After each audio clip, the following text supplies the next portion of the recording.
So now it is my pleasure to introduce our authors for this evening. Sebastian Matthews is the author of a memoir, In My Father's Footsteps, and 2 books of poetry, We Generous and Miracle Day. His hybrid collection of poetry and prose, Beginner's Guide to a Head-On Collision, won the Independent Publisher Book Awards Silver Medal. Matthews is also the author of The Life and Times of American Crow, a collage novel, and 11 chapbooks. His work has appeared in or on, among other places, The Atlantic, Blackbird, The Common, Georgia Review, Poetry Daily, and others. Matthews lives here in Asheville, North Carolina, and he is here tonight celebrating the release of his new memoir and essays, Beyond Repair. Rebecca McClanahan, the author of 10 books, has received 2 Pushcart Prizes, the Glasgow Award in Nonfiction, the J. Howard and Barbara M.J. Wood Prize from Poetry Magazine, and 4 fellowships from the New York Foundation for the Arts and North Carolina Arts Council. Her work has appeared in Best American Essays, Best American Poetry, the Georgia Review, the Kenyon Review, the Sun, and in several anthologies. She teaches in the MFA programs of Queen's University and Rainier Writing Workshop and lives with her husband, video producer Donald Devitt, in Charlotte, North Carolina. Rebecca is here this evening celebrating the release of her new memoir essays, In the Key of New York City. Welcome to you both. Thanks, Stephanie. Yeah, thank you. I think Sebastian's going to read first. And then yes, and I maybe, think we're going to trade some 4s in jazz parlance. We're going to be back and forth. It's an honor to read with Rebecca and on our birthdays, and an honor to read for Stephanie and Malaprops. You guys are awesome. Thank you, Patricia. And thank you everybody for being here. I think I know some folks are here. I'm checking over the chats, trying not to pay too much attention to that. What I'd like to do is to read a piece that comes relatively early in this book, Beyond Repair, and its subtitle is Living in a Fractured State. It's a memoir-ish. It's really a set of encounters, and this piece kind of sets it up. It's called Odd Jobs, and each piece is no more than a page and a half. I'm driving Avery home from school when he asks, semi-seriously, "Dad, do you even work?" I have to laugh. I mean, what exactly do you do all day besides read books and type on your computer? At 3, Avery asks, "Dad, why are you always writing on paper?" I try to explain the project I'm currently working on, how I'm documenting the encounters I've been having with the people around me, how it seems in the time it has taken to heal from the head-on collision that the whole world has changed course, and how I feel like I have moved out of my own PTSD state only to walk out into another larger traumatized realm. I look over at Avery. He has stopped listening, turned into his phone and another YouTube video. I sit down later and write out every odd job I've ever worked, starting from delivering papers and babysitting, through waiting tables and bookstore clerking, all the way up to adjunct teaching. If I can't convince my son I actually work now, at least I can show him that I've worked in the past. When he gets home from school, I sit Avery down and read him the list. He tells me he gets the picture, but I make him listen to the whole long list.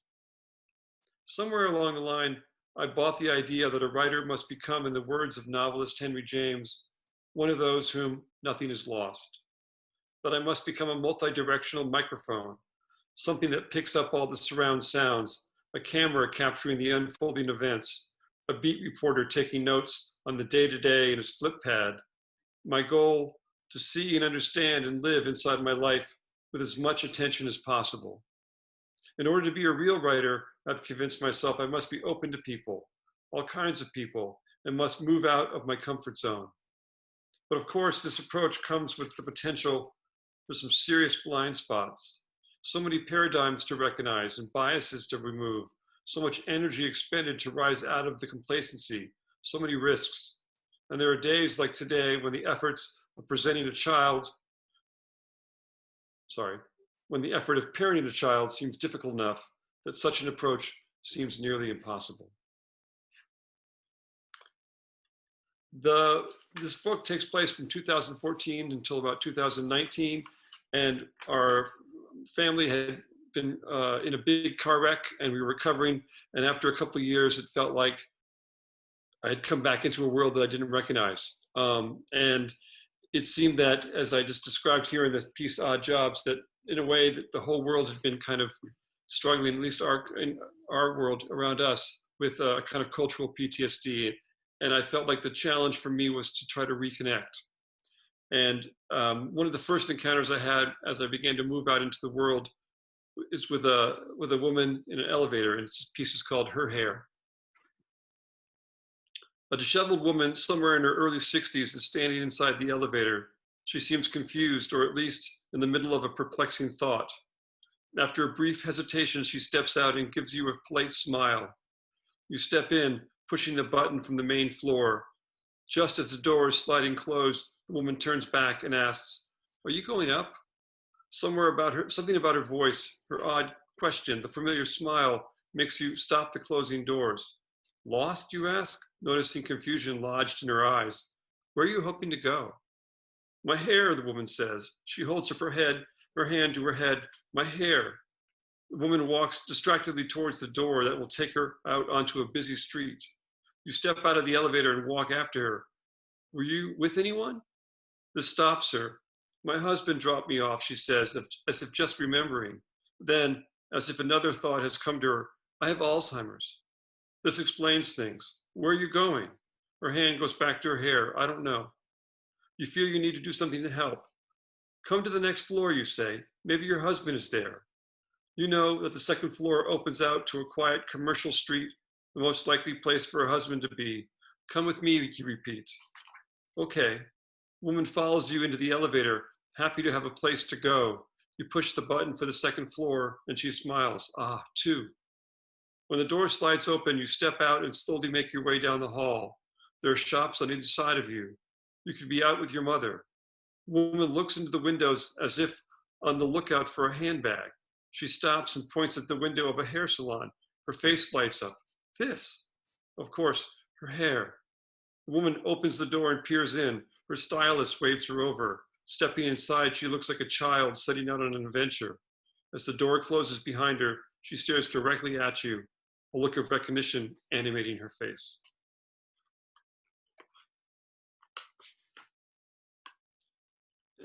One of the things I began to observe was that people were caught in a bubble. We all were caught in a bubble, and sometimes in a place like Asheville, a bubble within a bubble. And I began to look for people who were awake and people who were asleep. And I found a lot of people who seemed to be sleepwalking. And this is one of them, at least from my point of view. This is called Invisible. He looked to be in his mid-60s, compact build, a designer baseball cap tight on his head, beard close cropped, clutching his smartphone in his right hand. It was 8 in the morning, and the guy was wearing sunglasses. I thought at first he was talking to himself in a quiet mumble, but he had an earbud in, and judging by the few words I could make out, stocks, downside, he was doing business. The woman behind the register greeted him and rang up his breakfast. He either didn't hear her or just ignored her. I watched on as she visibly bristled. The man kept talking, and when she told him the amount, drew out a considerable fold of bills, pulling out a crisp 5 and 2 singles. All the man's movements were slow, deliberate, controlled. He fingered through his change purse and dropped a quarter on the counter. Still talking. The woman made change. The man took his time replacing his wallet and gathering up his items. Never once did he look at her or stop, quietly chatting with his business partner in Dallas, Hong Kong. When the man finally stepped out of earshot, I said to the woman, "I don't think he was even here." She chuckled. "I try not to take it personally when they talk on the phone, but it's when there are people behind in line that it gets to me." The woman looked after the man and then back at me. "You're not the only person in the world, you know."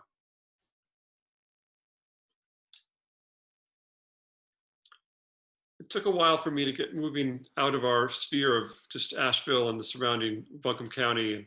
I began to move after a couple of years of being a hermit and being somebody who didn't feel like I could move out into the world, I began to travel again. And one of the places I went to was New York. It's one of the connections that this book, Beyond Repair, has with Rebecca's book. And so I wanted to read this as a way to segue into Rebecca's work. But maybe 3 years out from the accident, I flew into New York City to JFK, and instead of taking a taxi or a bus, I decided to take the subway. It's called the Gospel.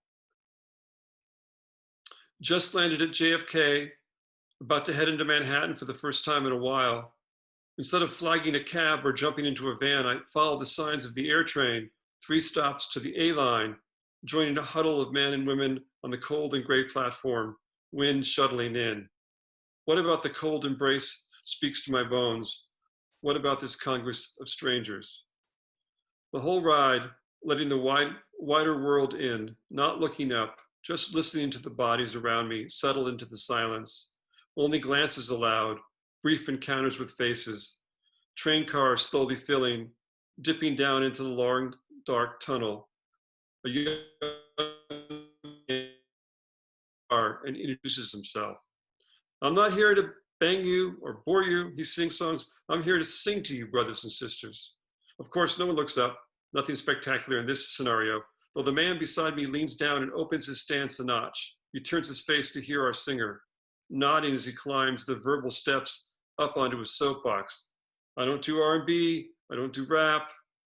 All I see for now are his red sneakers, his nervous strut back and forth. People, I sing gospel. The train pushes further through Queens, and even though the young man's flock heads into their days wrapped up in headphones and handhelds, I can feel the car tune into the sweet singing. It's all in the eyes, people trying to figure out what exactly is happening, how much effort they will be required to put forth in response. One middle-aged man even gets up and moves further down the car. There's no friend like Jesus, the young performer belts. The congregant beside me nods a fraction. We're approaching a stop. The song is through. There's a moment to ad-lib, so a brief bio gets offered up. I'm only 26. I've banged and boozed. I've seen it all. My seatmate slips a few coins into the man's hand as he offers up a little fist bump of thank you. A tired-looking trans woman stares at me as I watch the show. I've been shot 3 times. Someone laughs out loud at the back of the car. This makes our young pastor smile, and he turns to engage the commentary. I want to give the man $1. I want to offer up some thanks of my own, but I stop myself, not wanting to make my first overt act in the city be reaching for bills in a tight front pocket. He drifts off to his next stage. My seatmate gets off at the next stop. The cars fill with this new surge, and in the next length of time, I give my thanks by humming quietly in my body, letting in as much as I can, offering praise to this daily gathering of bodies, faces, lives, glances, mute stares. I'm here to sing, the young man had said. It makes me want to cry. I lower my head instead and fall deeper into my seat, letting the woman beside me settle into my shoulder. Soon we'll be under the river, and I'll step out into the great canyons of wind and light. But for now, here, I will quietly sing into my own breath. Rebecca. Yeah, thank you so much. I didn't know. And that was a wonderful segue. Yeah, thank you so much, Sebastian. I've read your book, of course. In case you didn't get it, people, his book is Beyond Repair, and there's mine. And there are a lot of similarities in Sebastian's book and mine. Not only do we have the same press, Red Hen Press, but also some of my pieces are also very brief. That are in my book, but quite a few of them are also long, and we go back and forth that way. But let's see, look in here. But my book is again a memoir and essays, and it's about the over the 11 years that my husband and I spent as as newcomers to a city. At a place where, well, as one of my nieces said when we got ready to move, I don't get it. Don't most people go to New York when they're young? So that Of course, that is generally what happens. But this was something that my husband and I had actually talked about and fantasized about for decades. His grandparents had come from New York or lived there, and some of his family. And so every time we'd go to visit, we'd think, oh yeah, someday we really will live there. Well, when we were there on my husband's 50th birthday, we looked at each other and said, well, maybe we better just do this. And we did. We went back to North Carolina. We sold our house. We left our jobs, and we figured we had enough to survive if we didn't get jobs for about 2 years.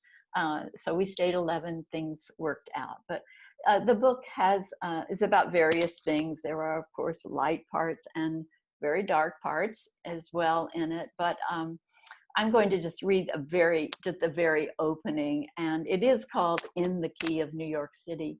There's a lot of music of all kinds woven in. So thanks for the gospel opening there, Sebastian. Appreciate that. Love those guys. Lots of good music happens on the subway, and I have quite a few subway pieces in the book. So here's the opening. Artillery sounds wake me, car alarms screeching, beeping, you know the drill.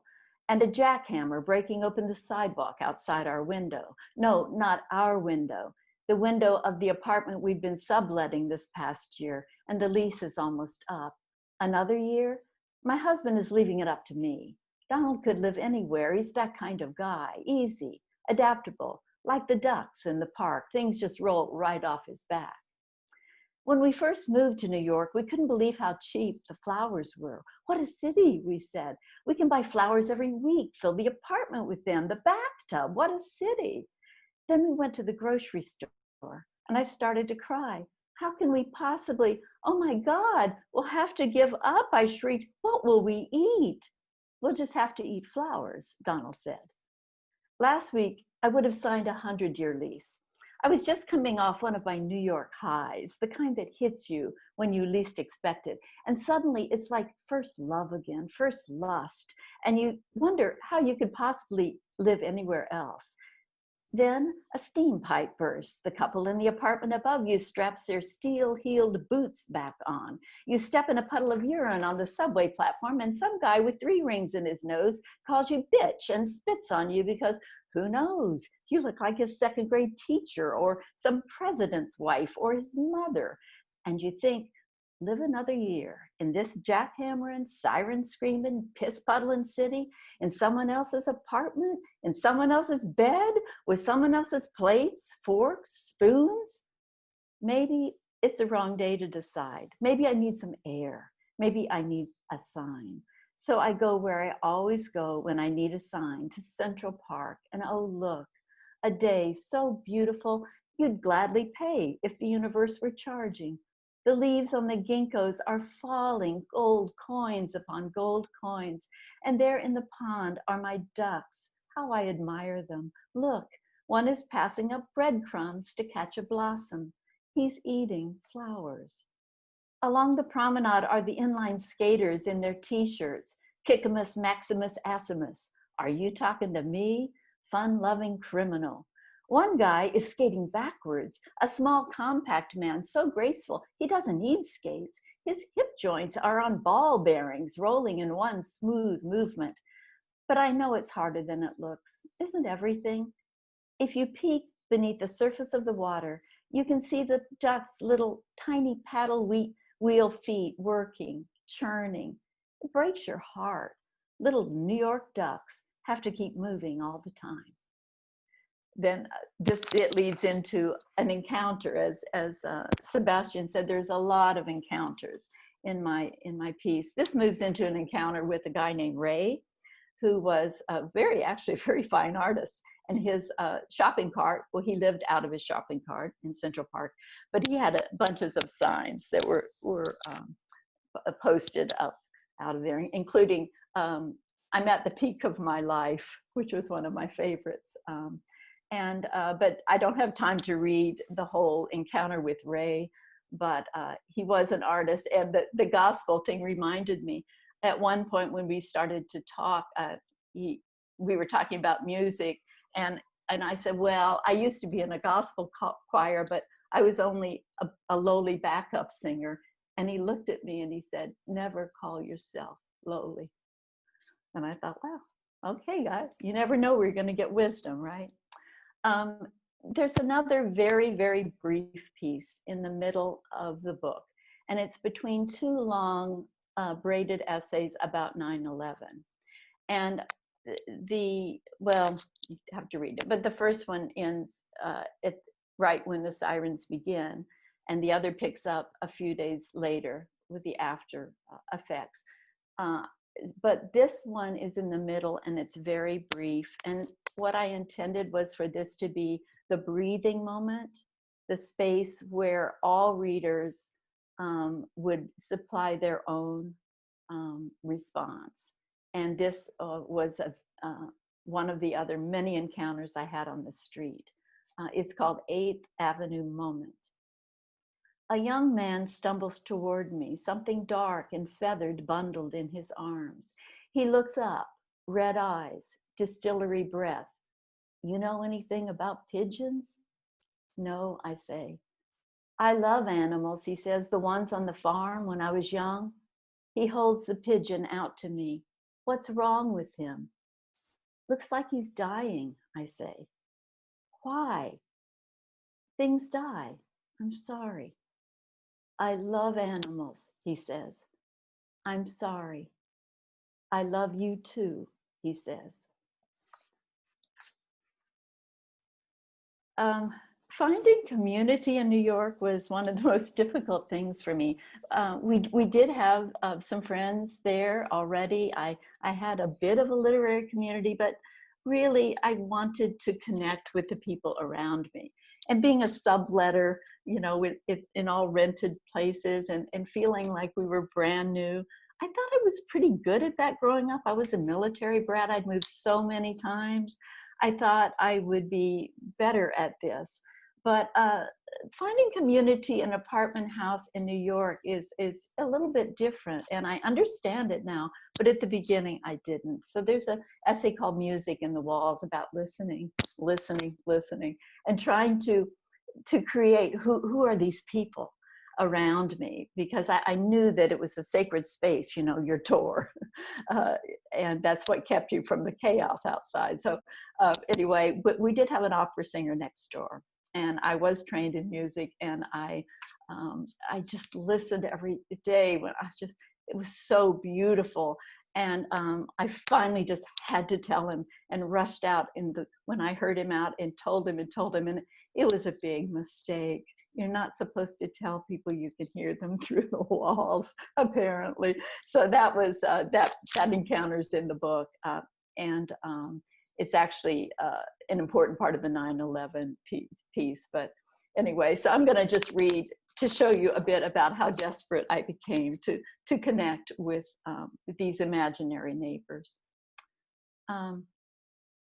Thus continues my education in New York apartment dwelling. Never let your neighbors know that you can hear them through the walls. Apparently this qualifies as invasion of privacy. But what about cookies? Chocolate chip, who could resist? I decide on the traditional Toll House, doubling the recipe for good luck. I could feed the whole 5th floor. After arranging several cookies on a plate, I step out into the warm, cookie-scented hallway. The singer isn't home yet, so I knock on 5D, the apartment that smells like baking bread. I knock, wait, hear footsteps approaching, stopping. Surely they can see me through the peephole. I knock again, wait, hear footsteps, retreating. Move on to 5F. There's a television in the background, some kind of shoot 'em up. Knock, knock, footsteps approaching, stopping. A lock clicking, another lock, another. The door opens a few inches, the security chain still latched. What is it? A gruff voice growls. What's the problem?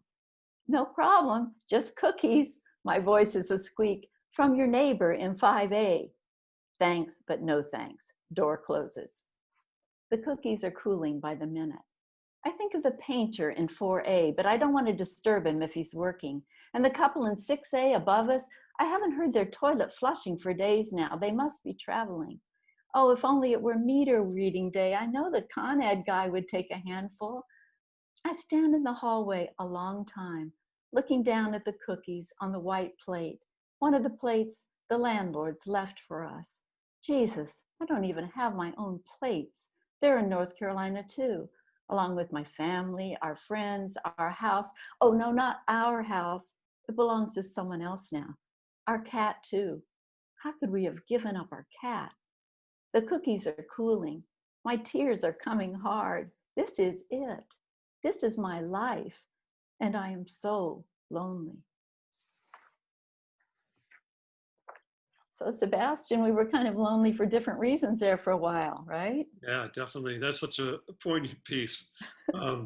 Yeah, Pathetic. desperate out in the hall. Um, I would like to do a little bit of a interlude for this reading. In the middle of the book, this book Beyond Repair, I listed a set of headlines that were of all the events going on in the last of the 4 or 5 years of the writing of the book. And I'm thinking about the recent shooting just the other day in Wisconsin, and I can't help but read these headlines because the book behind the stories that I was encountering at a personal level were the broader stories that we were all reading about every day. So these are a set of headlines. Chokehold by cop killed New York man, medical examiner said. One dead as car strikes crowd amid protests of white nationalist gathering in Charlottesville. 9 killed in shooting at Black church in Charleston. 11 killed in synagogue massacre, suspect charged with 29 counts. Orlando gunman attacks gay nightclub, leaving 50 dead. Police shooting of Tamir Rice is ruled a homicide. Death toll is at 17 and could rise in Florida school shooting. Sandra Bland threatened with taser, police video shows. 12 officers shot at Dallas protest against police shootings. A burst of gunfire, a pause, then carnage in Las Vegas that would not stop. Philandro Castillo's last night, tacos and laughs, then a drive. Emergency declared in Ferguson after shooting. What was most just illuminating and also confusing for me coming back into the world after being so out of it, after being in a near-death experience, was that what I thought was a world coming back together seemed to be a world falling back apart, and divisiveness seemed to be more and more the way of the world. And what I was looking for was connection, I think in some ways, like as Rebecca was, and I was looking for ways to reconnect with people that I was beginning to lose hope for. And I found ways that this connection came about. And this next piece is probably the furthest I went out in those years, because I wasn't traveling much, but I was out in Oxford, UK at a conference, and the piece is called King. The pub is cozy and quiet. 2 elderly professors visiting faculty in Oxford for a conference lounge in the corner, up late to savor a whiskey before bed. A young British couple sits on a nearby couch drinking ale, quietly eavesdropping. Eventually, the young woman leans in and asks the pair if they are from America. The couple teaches American history in their local high school, the Civil War and civil rights in particular. They've been listening in carefully, aware from the level of conversation that the American professors are scholars at the top of their fields. That they are African American only makes it better. The couple moves forward in their seats, eyes widening to the opportunity before them, and asks politely if they can posit a question about Martin Luther King Jr. and whether he was the central figure in the civil rights movement. One of the professors shakes his head with a tired smile and leans closer. Can we take notes? The young woman asks, only half joking. She knows it doesn't get any better than this. And the professor explains that MLK at first was a reluctant leader, and that when looking at movements in history, you must figure out who stood beside this main figure. Looking first to the left, Ralph Abernathy, then to the right, Coretta Scott King, and then you had to look back behind these 3 representative figures, John Lewis, and learn just how they came to stand in their respective places and just what transpired to bring them to those spots. The who, the how, the why, the what. The bartender announces last call and starts collecting glasses. When I head up to my room, the young couple is still earnestly asking their questions, and the two professors are still answering them. The quartet of faces close together in the candlelight.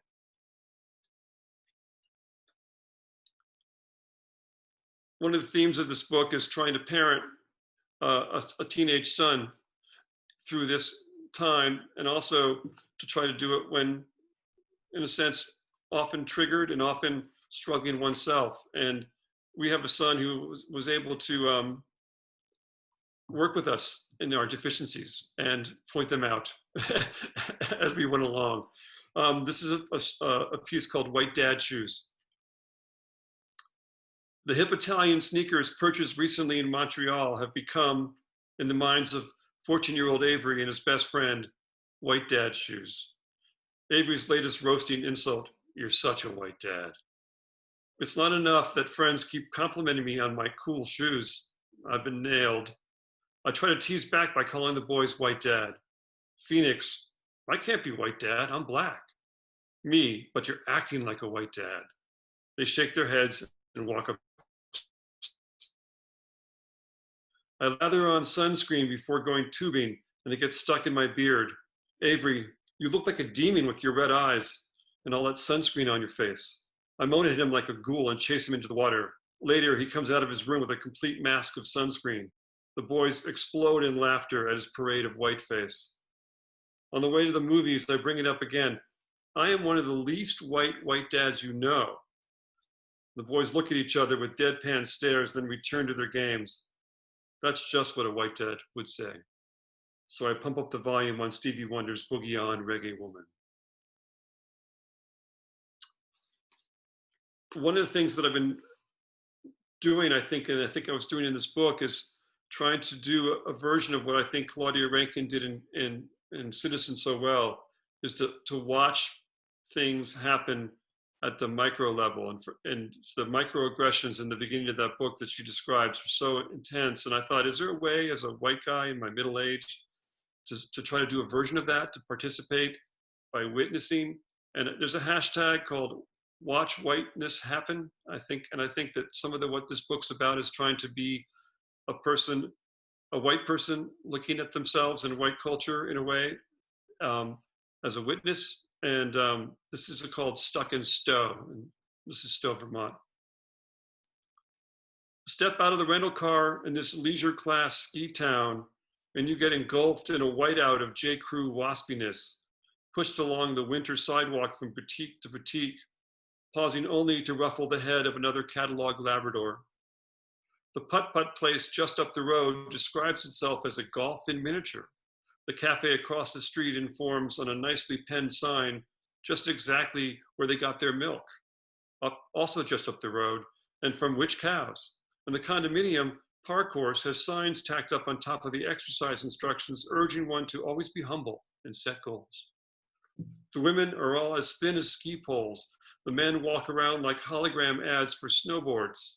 All the children seem hand-delivered by Amazon Prime, spilled from their boxes, preformed, unleashed onto the golf green-sized lawn. Woohoo! We're having ice cream, though you know it's going to be gelato. Whiteness in this town is like a ski pass from 3 years ago, adorning the bottom of a ski jacket. Privilege is just another snow machine. Get the picture? Now throw yourself in. You've just bought a blue fleece from a clerk who sneers at you as you slip it on. She lives down the road in Johnson and holds down 3 jobs, and she's seen enough white-haired guys like you, to make a grown woman cry. You slide into this drawing like Waldo. You're so visually correct for this scene, you are virtually invisible, but not quite. There you are in the restaurant window, farm to table, looking blandly handsome, bored, a bit put upon. Go home, you tell yourself. You're done here, but there's no home to retreat to. Let me read one last quick piece. It's set in Black Mountain at the Leaf Festival, and it's near the end of the book. And it's, well, I'll just read it. Festival. The opening night, campers are settling into their end of the evening modes. I'm lying in my tent, Avery and his pal 110 over a whisper of late night escapades. Someone starts pounding on a board.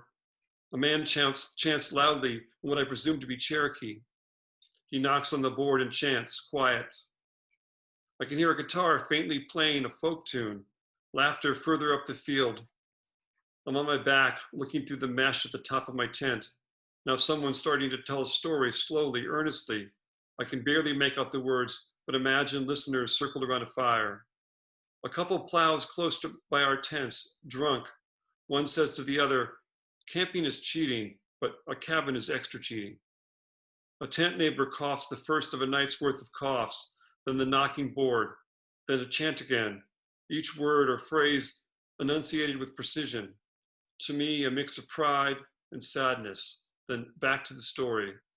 As I listen, understanding little, taking it all in, my body slowly releases the various tightnesses of the day, and my breath, garaged car, ticks down to sleep.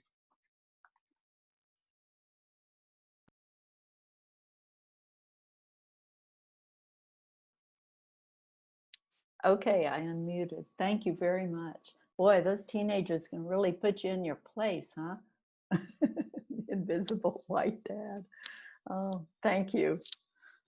Yeah, Sebastian's book goes all over into lots of different places. Of course, mine is pretty much in New York itself with some backstories. Yeah, the nation that we've become, the nation that we are, of course, has always been, we all have come from somewhere else. And if we didn't come from somewhere else, our parents did. I really, that was one of the things I loved. I mentioned the broth of languages that I heard, the different faces. So as time went on, we did make lots of connections. But I still made lots of conversations with strangers. The park benches was kind of my study, and I hung out there a lot. But we also, there's also a lot that you learn just from listening. So here's just a piece to remind me about where we all come from and imagining that.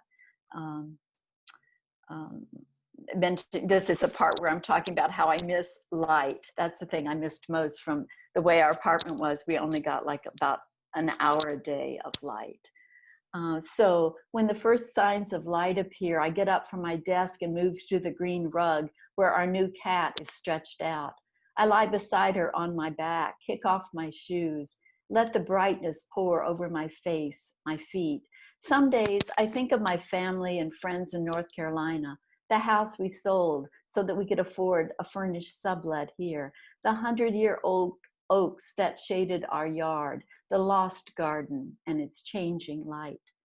But most days, I just say thank you to no one in particular for this city, for the miracle of millions of toilets flushing all at once, for cheap, abundant flowers and unidentifiable produce on street corners, for the languages I hear on my walks, for the public library where the checkout clerk stands on a stool, a woman with thalidomide sprouts for arms and a scar down the side of her face, who stamps whatever book I bring to her without asking any questions.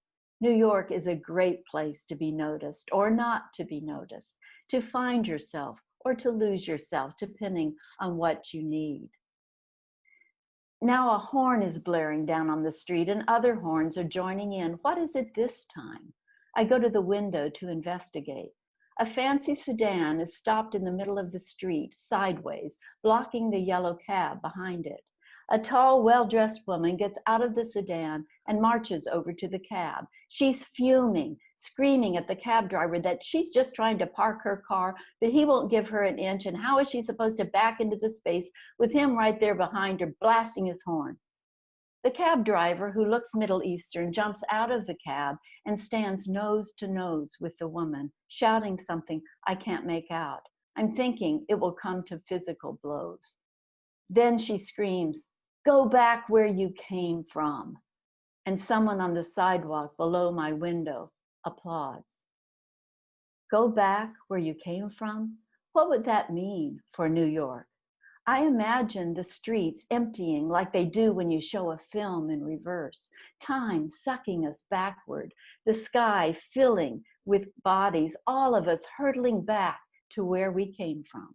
The cab driver back to Saudi Arabia or Pakistan, the super and his wife and children linked in a chain of hands, flying out of their basement apartment and into the air above the Atlantic, heading toward Montenegro.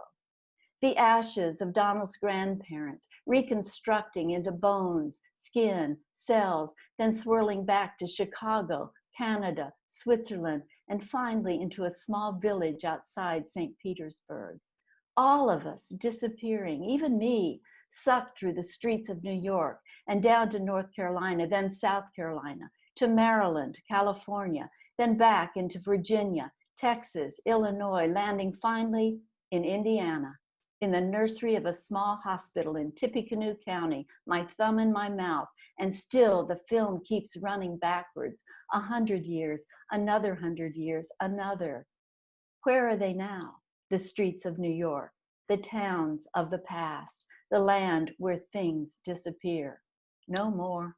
All that's left is forest, river, sky, and a few hundred gray squirrels high in the trees, building their lopsided nests.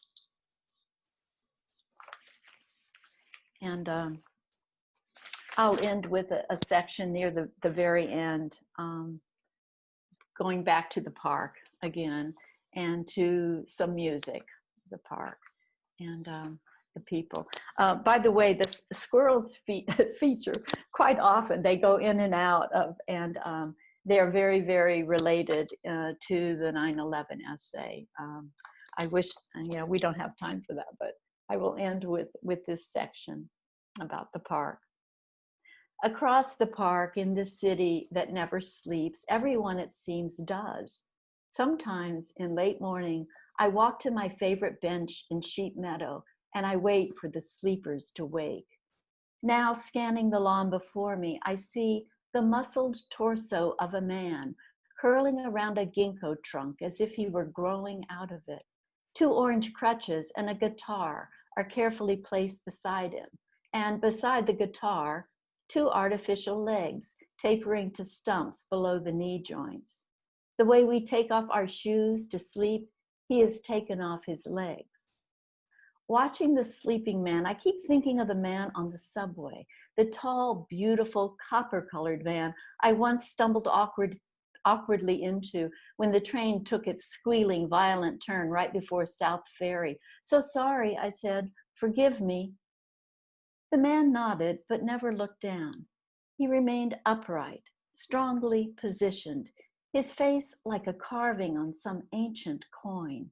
When he spoke, each word was perfectly calibrated, clear, calm as a still lake. "Let Calgon be Calgon." I blinked and forced myself to look away from his beauty. Another crazy, I figured. Lord, they're everywhere. The woman preaching at me through a restroom door, holding the Holy Bible above the stall with her huge Moses hands. The pregnant girl screeching like a wild bird in the lobby of Grand Central, then screaming to everyone in hearing distance, that would be all of Manhattan, that she needed money for insurance because her husband was, quote, emotionally unavailable. I grabbed for the subway strap and recovered my balance, looking again at the beautiful man. He was still beautiful, still calm, and I suddenly realized, absolutely sane. My mother used to sprinkle Calgon into the laundry to soften our clothes and into the bathtub to soften her dirt-crusted, callous-footed children. Let Calgon be Calgon, his private mantra generously shared with me. A Zen koan that made so much sense, it didn't need to make any. Calgon, a long ago used up word, rescued from the tossed out bin of my childhood. Yes, I thought, let Calgon be Calgon. Let it soften the hearts of all us callous children, grown now up and away from the lives our parents jump-started all those years ago. Suddenly, I'm very sleepy, the best kind of sleepy. I want to curl up like the legless man before me, surrounded by bird squawk and squirrel chatter, the way I used to curl up in the middle of the grown-ups' talk. My uncle shuffling the cards, my aunt stalled in the middle of a story with no point except its telling, my mother's conspiratorial laughter. Pretending to sleep, I would will my arm to flop dramatically onto the sofa so that they would let me stay right there, part of the scene, but even more so, lone sleeper in the midst of all that song. I would like to fall asleep right now on this bench, waking to the snap of the plastic legs socketing the man back together, and in a few minutes, the strum of his guitar. Thank you all from Sebastian and me for listening so patiently. And thank you, Stephanie, and thank you, Patricia and Malaprops for hosting it. We really appreciate you being here. Agreed. Well, thank you both for those beautiful readings. Yeah, just remarkable. Thank you so much. Really enjoyed listening to you read. Got lots of comments from the audience as well. Some big applause. And I want to, we have a few minutes left, so I do want to go ahead and let folks know that if you do have any burning questions, please go ahead and put them in the chat, and we will pose those to the authors. Again, thank you so much. Yeah, just wonderful readings. And while we are waiting for folks to see if we have any questions, I suspect that you two might have a question for each other, maybe. So if you wanted to take turns, yeah. Sebastian, you have a question for Rebecca?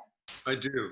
I've just finished the book not too long ago and loved it. And I was happy to see so many different chimes and connections. I'm curious, and we've talked, we're going to be doing a class together soon where we talk about putting together a book of essays, but pigeons for sure, but park benches are really, and so I love that you're writing about encounters, but how did you, or when did you find out that the park bench was maybe a motif or a connecting attribute to this book? You know, did you know it going in, or did you say, oh, wait a second, I'm writing a lot about park benches here? Yeah, I noticed it for a while in one of the early parts of the book. And in fact, at one point, I have an essay in there called Adopt a Bench. And that was going to be the title and originally. And then I went and thought, no, because I feel kind of funny about titling a book by the name of one of the essays. I know a lot of people do that, but I just, after having so many book of poems together, I've kind of decided that I'd rather have a new title that doesn't put too much pressure on one of the essays. So I kind of dropped that. And then the more I looked at it, the more I saw that music actually in its different forms wove through. Several readers said that there are a lot of dark essays in there, and the part about the music and that the saying of the stages of grief, and that tears are the lowliest, and that song is the highest form of grief, silence, tears, lowest, then silence, and then finally song. And so that's the name of one of the essays on 9/11. So music, I found out was really, really coming through it. And when someone said to me, in the cancer essay, when you're down the hall from the dying man who's calling out, and it was the worst pain I've ever heard. And his wife would sing back to him, like in this like the same, and it was like an opera of shared pain. And I heard that and I thought, oh my God, there's music everywhere. From all, even when we don't hear it, it's coming through the walls. And so that's why I finally did that. But yeah, the benches were second. They were second choice there for the title. And now it's, the fact that we can't encounter each other anymore the same way with strangers or even with those we know on benches is a strange thing now, looking at this slice of time. with New York. Yeah. Yeah. Stephanie, I don't know if you want to jump in with any Yeah, questions. we do. Yes, we do have one question from the audience. Thank you. And this is for you, Sebastian, from Ellen. Yeah. So I'll go ahead and read it out. Great story of the hair/elevator. You chose to say gives you a look rather than gives me. Curious to understand that choice of distancing and depersonalization. Yeah. Hey, Ellen, thank you for that question.